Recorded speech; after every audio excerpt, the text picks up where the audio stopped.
chia súng nua muôi chả hay có prap chìm lời từ căn bông phô ở kiaคือថាតើម្ចាស់កសិដ្ឋានដាំចកចាដែលដាំចកនឹងដែរអត់ហ្នឹងហើយកាលពីមុនមកគឺខ្ញុំដាំតាមរយៈលាមកគោប៉ាដើរទៅក្រៅកូនខ្ញុំដាំជាមួយនាងលាមកគោចាបងប្អូនដឹងអីការប្រើប្រាស់ជាមួយលំលក់សัตว์ណាគឺវាពិបាកជាងជីសរីរាង្គខ្លាំងណាស់បងប្អូនទី1កម្រិតជីដែលយើងយកមកប្រើប្រាស់ហ្នឹងគឺក្នុង1ការ៉េយើងប្រើរហូតដល់1គីឡូប៉ុន្តែសម្រាប់ជីសរីរាង្គធម្មជាតិវិញបងប្អូនប្រើតែ1ខាំទេបងប្អូនអញ្ចឹងវាខុសគ្នាឡើង9ខាំមកខុសគ្នាឆ្ងាយមែនទែនមានន័យថាទំហំអាង10ការ៉េបើបងប្អូនប្រើជាមួយលមុខគោគឺប្រើរហូតដល់10គីឡូប៉ុន្តែបើបងប្អូនប្រើជាមួយជីសរីរាង្គធម្មជាតិនេះបងប្អូនគឺអស់តែ1គីឡូទេ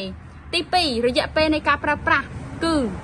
រហូតដល់15ទៅ20ថ្ងៃប៉ុន្តែសម្រាប់លាមកគោគឺបានចន្លោះ7ទៅ10ថ្ងៃចាអញ្ចឹងវាខុសគ្នាកន្លែងនឹងមួយទៀតចំណុចទី3ចាបងប្អូនដឹងហើយលាមកគោបើសិនជាវាត្រូវទឹកភ្លៀងឬក៏លាមកគោនឹងយូរហើយត្រូវហាភ្លៀងហាខ្យល់ចាវាអាចធ្វើឲ្យសមាសធាតុឬក៏ជាតិជីនៅក្នុងជីលាមកគោហ្នឹងគឺអស់សារធាតុជីចាអញ្ចឹងនៅពេលដែលបងប្អូនដាំគឺវាអាចនឹងអត់សូវលូតលាស់ល្អអញ្ចឹងពុកម៉ែបងប្អូនដែលចង់ដាំចកឲ្យបានលូតលាស់ល្អទឿនជាមួយនឹងសត្វចិញ្ចឹមរបស់បងប្អូនស៊ីចាសូមបងប្អូនទាំងអស់គ្នាប្រើជាមួយជីសរីរាង្គមាន2ប្រភេទនេះដែលខ្ញុំបង្ហាញគឺមួយឈ្មោះថាសាគូរ៉ាចាជាប្រភេទជី50គីឡូមួយបាវចាដែលជាផលិតផលរបស់ប្រទេសជប៉ុនចាទី2គឺឈ្មោះថា Medford ដែលមានពណ៌សបេវាហើយជាប្រភេ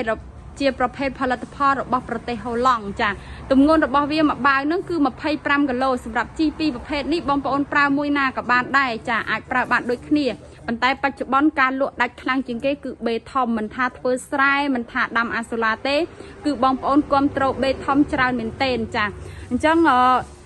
បងប្អូនដែលដាំអាសូឡានេះបរាជ័យចាឬក៏គ្មានពូជនៅក្នុងការដាំបន្តបងប្អូនអាចមកទិញពីកសិដ្ឋានរបស់ខ្ញុំបានបងប្អូនមកទិញកាន់តែញឹកខ្ញុំលក់តម្លៃពិសេសជូនបងប្អូនទាំងអស់គ្នាចាឲ្យតែជាប់មួយគ្នាហើយចាបងប្អូន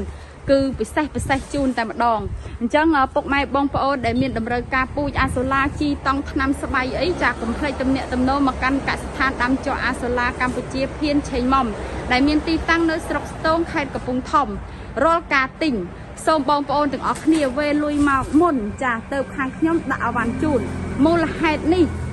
គាត់ថាហេតុអីបានជាអ្នកលក់ចាសុំលុយហើយបានដាក់អវ៉ាន់ដោយសារពពួកចកនេះបងប្អូនដឹងហើយតើកាលណាស្រង់ចេញពីទឹកហើយគឺយើងត្រូវតែលក់អត់មានយកទៅចាក់ចូលវិញទេយើងចាក់ចូលវិញបានតែតួតាអាងនឹងយើងត្រូវការដាំបើយើងយកទៅចាក់ចោលឬក៏យើងដួសមកច្រើនហើយយកទៅចាក់ចូលវិញគឺវាចង្អៀតណែនណាន់តាន់តាប់ណាស់អញ្ចឹងខ្ញុំត្រូវការលុយដើម្បីផ្ដល់ទំនុកចិត្តដល់ក្រុមការងាររបស់ខ្ញុំថាបងប្អូនពិតជាបានទិញ 100% ហើយការដួសចេញដឹងតែបានចកនឹងទៅហើយសម្រាប់បងប្អូនដែលមិនបានអីវ៉ាន់ចាបងប្អូនកុំភ័យព្រួយមិនមែនពួកខ្ញុំអត់ដាក់ជូនទេជូនការដឹកជញ្ជូនមានការយឺតយ៉ាវឧទាហរណ៍បងប្អូនទិញថ្ងៃនេះត្រូវដល់ថ្ងៃស្អែកតែអត់ឃើញអវ៉ាន់អញ្ចឹងបងប្អូនខលតំណតំណមកកាន់អ្នកលក់មកចាគេឆែកជូនបងប្អូនភ្លាមតែម្ដងអញ្ចឹងបងប្អូនកុំបារម្ភភ័យព្រួយថាខ្លាចបាត់លុយបាត់កាក់បងប្អូនខ្ញុំធានាជូន 100% អត់ឲ្យបាត់បងសូម្បីមកកាក់ម៉ាស៊ីនឡើយចាអញ្ចឹងមានតែប៉ុណ្្នឹងទេជូនពរពុកម៉ែបងប្អូនមានសុខភាពល្អសំណាងល្អជាផុតរោគទាំងឡាយសូមអរគុណសូមគោរពលា